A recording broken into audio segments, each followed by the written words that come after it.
Palakkad junction railway സ്റ്റേഷനിൽ operation തൂഫാന്റെ ഭാഗമായി വൻ പരിശോധന. ഒരു മാസത്തിനിടെ 100 കിലോ കഞ്ചാവ് പിടികൂടി. പാലക്കാട് ജില്ലാ police, Kerala police, railway police, bomb squad, dog squad എന്നിവ സംയുക്തമായാണ് രാവിലെ റെയിൽവേ സ്റ്റേഷനിൽ പരിശോധന നടത്തിയത്. റെയ്ഡ് വൈകിട്ട് വരെ തുടരും. വ്യാപകമായ പരിശോധനയാണ് നടക്കുന്നത്.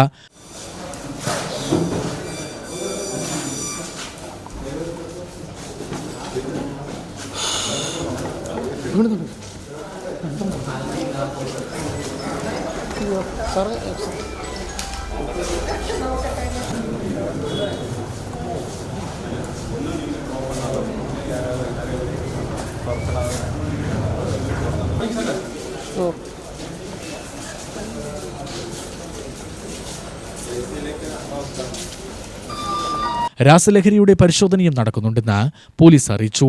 100ഓളം ഉദ്യോഗസ്ഥർ റെയ്ഡിൽ പങ്കെടുത്തു. ഓപ്പറേഷൻ തൂഫാന്റെ ഭാഗമായിട്ട് നടന്നുകൊണ്ടിരിക്കുന്ന റെയ്ഡാണിത്. ഇത് കഴിഞ്ഞ മാസം നമുക്ക് ഒരു 60 കിലോ കഞ്ചാവ് കിട്ടിയിട്ടുണ്ടായിരുന്നു. അതുകൂടാതെ ഈ മാസം ഒരു 40 കിലോ, അങ്ങനെ എല്ലാം കൂടെ ഒരു 100 കിലോ കഞ്ചാവ് നമ്മളിവിടെ പിടിച്ചിട്ടുണ്ട്. അപ്പോൾ അതിന് കൂടെ സഹായമായിട്ട് ഡോഗ് സ്ക്വാഡും കൂടെ വരുന്നുണ്ട് എന്നുള്ളതാണ്. കൂടാതെ ഇനി ലഹരി കടത്തത്തിലേക്ക് കൊണ്ടുപോകുന്നത് ശക്തമായി നിയന്ത്രിക്കാനുള്ള ശ്രമത്തിൻ്റെ ഭാഗമാണിത്. ഒരുവിധം കൺട്രോളിലായിക്കൊണ്ടിരിക്കുന്നുണ്ട്. കൂടുതലായിട്ട് ഈ പുകയില ഉൽപ്പന്നങ്ങൾ കൊണ്ടുവരുന്നുണ്ടായിരുന്നു. അതും ഏകദേശം പിടിച്ചു. അതൊരു 500 പാക്കറ്റിൻ്റെ മേലെ, ഏകദേശം ഒരു 5 കിലോൻ്റെ മേലെ അത് പിടിച്ചിട്ടുണ്ട്.